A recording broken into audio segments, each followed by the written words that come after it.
အားလုံးပဲမင်္ဂလာပါခင်ဗျာကျွန်တော်ဒီကနေ့တင်ဆက်ပေးသွားမှာကတော့လူပြိုကြီးနဲ့မိန်းမလာလေး9ယောက်တို့ရဲ့ဇလံလေးပဲဖြစ်ပါတယ်ဒီလူဟာဘာဆိုဘာမှသုံးမကြတဲ့လူပြိုကြီးဘဝနဲ့ပဲအချုံးသမားတယောက်လိုတေဆုံးသွားရတော့မယ်လို့ထင်ခဲ့ရပေမယ့်သူ့အဖွားရဲ့ကော်ဖီဆိုင်ကိုစက္ကန့်လိုက်တဲ့အခါမှာတော့သူ့ဘဝဟာလုံးဝပြောင်းလဲသွားခဲ့ပါတယ်အဲ့ဒီဆိုင်မှာသူ့အဖွားကသူ့အတွက်မိန်းမလာလေး9ယောက်နဲ့အတူမိန်းမလျှော်လေးများဝင်းရံရနေမြေတစ်ခုကိုဖန်တီးပေးခဲ့တာကိုသူတွေးလိုက်ရလို့ပါပဲ3နှစ်ကြာခွဲခွာနေတိုင်းခဲ့ပြီးနောက်မှာဟာယာတိုကတက္ကသိုလ်ကနေသူ့အဖွားရဲ့မိသားစုကော်ဖီဆိုင်စီကိုပြန်ရောက်လာခဲ့ပါတယ်။အဖွားဖြစ်သူဆုံးမသွားပြီဆိုတဲ့သတင်းကြောင့်ပြန်လာခဲ့တာဖြစ်ပြီးဆိုင်ထဲကိုဝင်လိုက်တဲ့အချိန်မှာတော့ဆိုင်ယာဟောင်းနှွမ်းဆုပ်ပြတ်နေပြီးကြောက်မက်ဖွယ်ကောင်းတဲ့ရုပ်ရှင်ကားတွေကအခန်းတစ်ခုလိုဖြစ်နေတာကြောင့်ဆိုင်ကိုဖျက်ပြီးမြေကွက်ရောင်းစားဖို့သူစီစဉ်နေခဲ့ရပါတယ်။ဒါပေမဲ့အခန်းပြီးကနေမိန်းကလေးတွေစကားပြောတန်ကြားလိုက်ရပြီးရုတ်တရက်ဆိုသလိုမိန်းကလေးတစ်ယောက်ဟာတွင်းကန်လေးနဲ့တင်သူ့အခန်းထဲကိုဝုန်းကနေဝင်ရှာလာပါတော့တယ်။မိန်းကလေးတယောက်ကိုအခုလိုအနီးကပ်ဝစ်စားမပါပဲပထမဆုံးမြင်မှုတဲ့ဟာယာတိုတယောက်လန့်ဖြန့်ပြီးဘေးကန်းကိုပြေးထွက်သွားခဲ့တဲ့အချိန်မှာတော့အဝစ်စားမလုံမလဲနဲ့နောက်ထပ်မိန်းကလေး၄ယောက်ကိုထပ်တွေးလိုက်ရပြန်ပါတယ်။မိန်းကလေးတွေကသူ့ကိုတခိုးအမတ်နဲ့ဝိုင်းဖမ်းကြပြီးအေမီကသူ့ကိုလက်သီးနဲ့ထိုးကမေးလဲသွားအောင်လုပ်လိုက်ပါတယ်။နောက်ပိုင်းမှာအထင်အလွဲတွေရှင်းသွားတဲ့အခါမှာမိန်းကလေးတွေကတောင်းပန်ကြပေမဲ့ဟာယာတိုကသူတို့ရဲ့ကိုကြီးကိုတာအကြောင်းအရာတွေကိုတီးသွားတာကြောင့်သူ့ကိုကြိုးထုတ်ထားခဲ့ကြပါသေးတယ်။အဲ့ဒီနောက်မှာတော့သူတို့တွေကဟာယာတိုရဲ့အဖွားနဲ့တီးကျွမ်းခဲ့ကြသူတွေဖြစ်ပြီး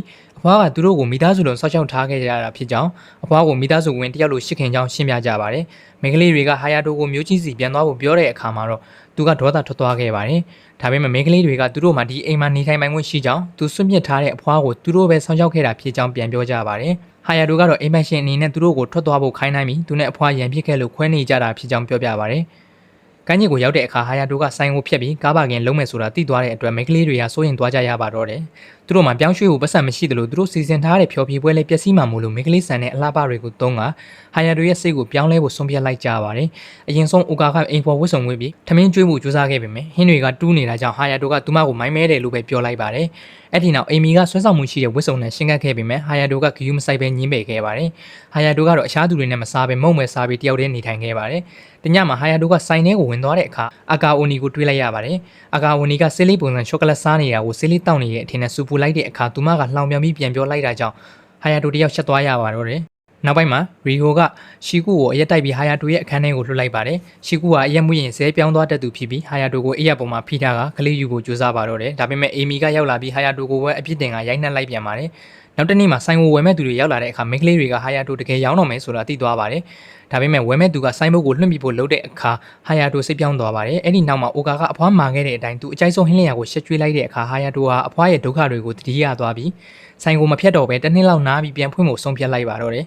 ဆိုင်ပြန်ဖွင့်ဖို့ပြင်ဆင်တဲ့အခါဟာယာတိုကမိန်းကလေးတွေကိုအိမ်အလုပ်တွေခွဲဝေခိုင်းစေပြီးမှသူတို့ကပြင်းနေကြပါသေးတယ်။ဟာယာတိုကရှီကူကိုအနိုင်ကျင့်ခံရတာမျိုးမဖြစ်စေဘူးအားလုံးကိုဒန်းတူအလုပ်ခိုင်းပါတယ်တနေ့မှာအိုကာကလှေကားတိုင်နေရင်လျှော်လဲပြီးဟာယာတိုရဲ့မျက်နှာပေါ်ပြုတ်ကျသွားတာကြောင့်ဟာယာတိုမေးလဲသွားပြန်ပါတယ်ကဖေးဆိုင်ကိုပြန်ဖွင့်တဲ့နေ့မှာလည်းအခက်အခဲတွေရှိခဲ့ပါသေးတယ်ဟာယာတိုရဲ့ကော်ဖီအရသာမရှိဘူးလို့မိန်းကလေးတွေကဝေဖန်ကြပါတယ်ဒါကြောင့်သူကအာဂါအိုနီစီကနေကော်ဖီဖျော်နီကိုတင်ယူခဲ့ပါတယ်အဲ့ဒီနောက်ရီဂိုနဲ့အတူစီးပွားဘတ်တွေကိုတွားရောက်နှုတ်ဆက်တဲ့အခါရီဂိုကဟာယာတိုရဲ့အားနည်းချက်တွေကိုဝိုင်းကူညီပေးခဲ့ပါတယ်ဆိုင်ရောင်းတက်ဖို့အတွက်ရှယ်ရီပန်းပွဲတော်မှာဆိုင်ခွဲဖွင့်ဖို့ဟာယာတိုကစီစဉ်ပါတယ်အိုကာကလည်းဆိုင်အတွက်ဝတ်စုံအသစ်တွေရှုပ်ပေးခဲ့ပါတယ်ပွဲတော်မှာလူမိုက်တွေကအိုကာကိုနှောက်ယှက်တဲ့အခါဟာယာတိုကဝင်ရောက်ကာကွယ်ပေးခဲ့ပါတယ်နောက်နေ့မှာတော့လူမိုက်တွေကဆိုင်ကိုဖျက်ဆီးသွားကြပေမဲ့ဟာယာတိုကလက်မလျှော့ပဲကော်ဖီလဲနဲ့ဆက်လက်ရောင်းချခဲ့ပြီးအောင်မြင်မှုများရရှိခဲ့ပါတယ်။ဆိုင်အရှင်တွေပြန်ကောင်းလာတဲ့အခါမှာတော့ဟာယာတိုနဲ့မိန်းကလေးတွေကြားမှာအလုပ်ရှင်နဲ့အလုပ်သမားထက်ပိုတဲ့ရင်းနှီးမှုတွေစတင်ဖြစ်ပေါ်လာပါတယ်။အထူးသဖြင့်ရီဟိုကအရင်ကသူ့ရဲ့အတိတ်အကြောင်းတွေကိုလူများရှိမှဟန်ဆောင်နေတိုင်းတက်ပေမဲ့ဟာယာတိုရဲ့ယူသားပြီးစူးစမ်းမှုကိုမြင်တဲ့အခါမှာတော့သူမရဲ့စည်ရင်းအမှန်တွေကိုထုတ်ပြလာခဲ့ပါတယ်။အာဂါအိုနီကလည်းသူမရဲ့တီဝိုင်းဖျော်ဖြေပွဲမှာဟာယာတိုကိုအထူးဧည့်သည်အဖြစ်ဖိတ်ကြားခဲ့ပြီးသူမရဲ့ဝါသနာကိုအားပေးတဲ့အတွက်ရင်ထဲကနေကျေးဇူးတင်နေခဲ့ပါတယ်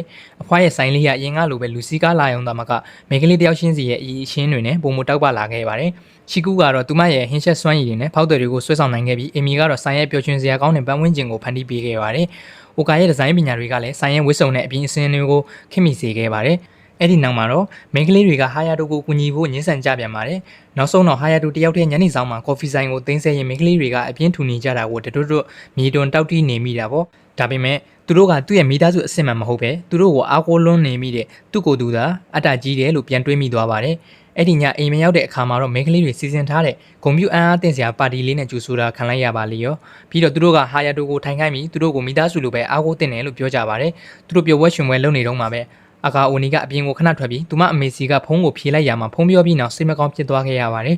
်နောက်တနေ့ပါတီပွဲပြီးရဲ့နောက်မှာတော့အာဂါအိုနီကလူတိုင်းကိုချီးကျူးစကားတွေပြောပြီးပြဿနာတွေကိုအေးအေးဆေးဆေးဖြေရှင်းပေးနေတာကြောင့်သူမတယောက်အရန်ကိုချင်နာပြနေတာကိုအလုံးသတိထားမိလာကြပါတယ် ညစာစားပြီးတော့အာကာဝနီကအရင်ဆုံးရေရှိုးဖို့သွားတဲ့အခါမိန်းကလေးတွေကသူမဟာအခုတလောဒေါသတိတ်မထွက်တော့ဘူးလို့မချက်ပေးကြပြီးသူမဟာလည်းသူတို့မိသားစုရဲ့အရေးကြီးတဲ့အစိပ်ပိုင်းတစ်ခုဖြစ်လာပြီလို့ပြောကြပါတယ်အဲ့ဒီညနေမှာပဲဟာယာတိုကိုဖီဖြိုတာလေ့ကျင့်နေတော့သူမနဲ့စုံမိပြီးဟာယာတိုကသူမရဲ့အရင်ကောင်းမွန်နေတဲ့အမူအရာကြောင့်အလုတ်ထွက်ဖို့ကြံနေတာလားလို့မေးလိုက်ရမှာသူမအံ့ဩသွားခဲ့ပါတယ်သူမကအတီးပြူလိုက်ပြီးမိသားစုအရှင်တွေကြောင့်ဒီတစ်ပတ်ကုန်ရင်အိမ်ကနေပြောင်းသွားတော့မှဖြစ်ကြောင်းပြောပြခဲ့ပါတယ်သူမကဟာယာတိုကိုကျေးဇူးတင်ကြောင်းပြောရင်သူမရဲ့ခန္ဓာဝင်နဲ့ပတ်သက်ပြီးရဲတင်းတင်းကြည်စဲခဲ့ပေမဲ့ဟာယာတိုကတော့အခွင့်အရေးကိုလက်လွတ်ခဲ့ပါတယ်။ဟာယာတိုကသူမဝါသနာပါတဲ့တီးဝိုင်းကနေထွက်လိုက်ပြီးဆိုတာကိုသိသွားပြီးသူမကသူ့ကိုအကျွေးတင်နေတာကြောင့်နောက်နေ့မှရှိန်တွေ့ဖို့ခေါ်လိုက်ပါတယ်။နောက်တနေ့ရှိန်တွေ့တဲ့အခါမှာတော့ဟာယာတိုကတခြားကော်ဖီဆိုင်တွေမှာကော်ဖီရတာလိုက်မိဖို့သူမကိုလှည့်စားခေါ်လာမှန်းအာကာအိုနီတီးသွားခဲ့ပါတယ်။ဟာယာတိုကတခြားမိန်းကလေးတွေကိုမနှောက်ယှက်ပဲသူမထွက်သွားမယ့်ကိစ္စကိုဆွေးနွေးချင်ခဲ့တာပါ။ဒါပေမဲ့သူမကတော့ပြောစရာမရှိတော့ဘူးလို့ဆိုပြီးအိမ်ပြန်ခဲ့ကြပါတယ်။တစ်ဖက်မှာလည်းအင်ကမိန်းကလေးတွေကဟာယာတိုနဲ့အာကာအိုနီရှိန်တွေ့တာကိုသိသွားပြီးပိုလော့ရိုက်နေကြတာပေါ့အီမီကလည်းအာကာအိုနီနဲ့ဟာယာတိုတို့အရေးကြီးတာတစ်ခုခုပြောနေတာကိုကြားခဲ့တယ်လို့ဖွင့်ပြောလိုက်ပါတယ်ဆိုင်ကိုပြန်ရောက်တဲ့အခါဟာယာတိုကဒါဟာသူမဖြော်တဲ့ကော်ဖီကိုနောက်ဆုံးမီးစမ်းရတာဖြစ်နိုင်တာကြောင့်ကော်ဖီတစ်ခွက်ဖြော်ပေးဖို့တောင်းဆိုခဲ့ပါတယ်သူမကဒီတစ်နှစ်အတွင်းသူတို့နဲ့နေရတာဘယ်လောက်ပျော်ဖို့ကောင်းကြောင်းပြောပြခဲ့ပါတယ်ပြီးတော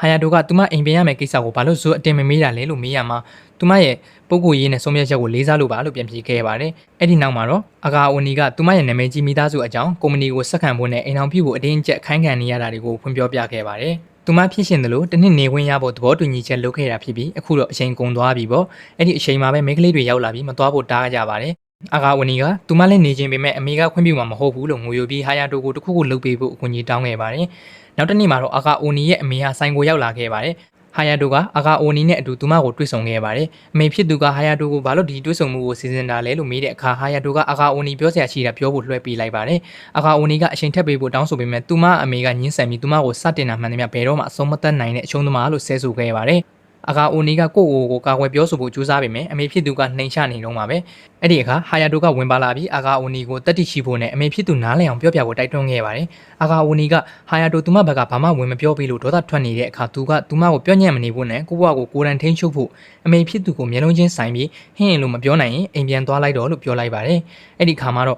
့သူမတတိဝင်လာပြီးအမေအတွက်ကော်ဖီဖြော်ပေးခဲ့ပါတယ်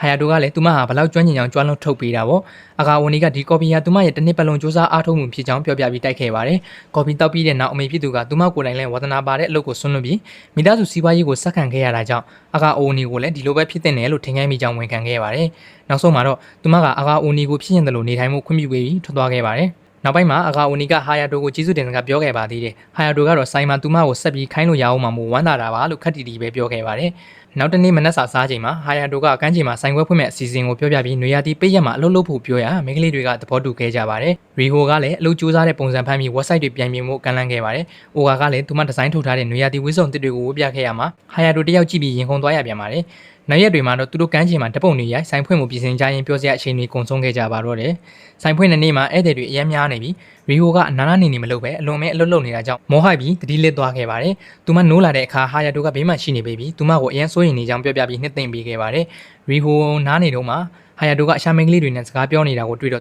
သူမမနာလို့ဖြစ်ပြီးသူ့ကိုပြန်ဆဲဆိုနေပါသေးတယ်ပိတ်ရက်မှာတော့အားလုံးကန်းချီကိုသွားကြပါတယ်ဟာယာတိုကတော့ငားများဖို့သွားတဲ့အခါအာကာဝနီကသူမရေးထားတဲ့အချစ်တချင်းစာသားတွေကိုလာပြခဲ့ပါတယ်ဒါပေမဲ့အီမီကသူ့ကိုရေးထဲဆွဲချလိုက်လို့အနောက်ချက်ဖြစ်သွားခဲ့ရပါတယ်နောက်ပိုင်းမှာရီဟိုရဲ့အတိတ်အကြောင်းတွေပေါ်ထွက်လာခဲ့ပါတယ်သူမဟာငယ်စဉ်ကကလေးတရုပ်ဆောင်ကြော်ကြားခဲ့သူဖြစ်ပေမဲ့မိဘတွေကွာရှင်းပြီးနောက်ပိုင်းအနုပညာလောကကနေပျောက်ကွယ်သွားခဲ့တာပါဟာယာတိုကသူမဟာဆိုင်အတွက်ဘလောက်အေးပါကြောင်းနဲ့အဖွားရဲ့ဆိုင်ကိုစောင့်ရှောက်ပေးခဲ့လို့ကျေးဇူးတင်ကြောင်းပြောပြရမှာရီဟိုကဝမ်းသာအားရငိုချလိုက်ပါတော့တယ်ဇလန်ရဲ့အဆုံးပိုင်းမှာတော့ရှီကူဟာဟာယာတိုကိုသူမငငယ်တည်းကဆွဲလန်းခဲ့တာဖြစ်ကြောင်းနဲ့ဟာယာတိုရဲ့အဖွားဟာသူ့ကိုပြုစုဖို့အတွက်စဖိုမှုအိမ်မက်တွေကိုဆွန့်လွတ်ခဲ့ရတာဖြစ်ကြောင်းပြောပြခဲ့ပါတယ်။ဟာယာတိုကအဖွားရဲ့မြစ်တာကိုတီးသွားပြီးဆိုင်ကိုမပြတ်စီအောင်ဆက်လက်ထိန်းသိမ်းဖို့ဆုံးဖြတ်လိုက်ပါတယ်။နောက်ဆုံးမှာတော့အနာဂတ်ကာလတစ်ခုမှာဟာယာတိုရဲ့သမီးဖြစ်သူကဓာတ်ပုံတွေကမိန်းကလေးတွေအကြောင်းမေးမြန်းရင်းနဲ့ဇလန်လေးကပြီးဆုံးသွားခဲ့ပါတယ်။ဒီဗီဒီယိုလေးကိုကြိုက်နေတဲ့တဲ့ဆိုရင် like and subscribe လေးလည်းလုပ်သွားပေးခဲ့ကြပါဦး။ကျွန်တော်ကတော့ JB ဖြစ်ပါတယ်။နောက်ဗီဒီယိုအသစ်တစ်ပုဒ်နဲ့တူပြန်တွေ့ကြတာပေါ့။